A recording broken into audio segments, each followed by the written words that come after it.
عمرك سألت نفسك إمتى أحسن وقت للمذاكرة؟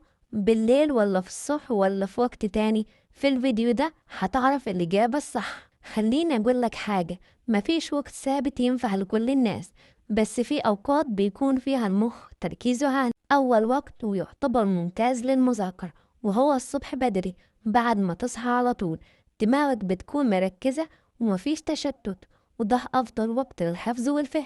تاني وقت وهو بعد الظهر أو العصر، الوقت ده مناسب للحل والمراجعة، بس بشرط تكون أخدت راحة قبلها. أما أسوأ وقت للمذاكرة وهو وانت تعبان أو ماسك التليفون أو دماغك متشتتة ومش مركزة.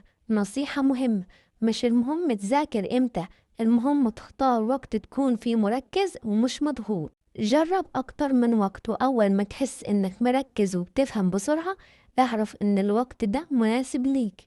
دوس لايك واشترك في القناة عشان يوصلك كل جديد.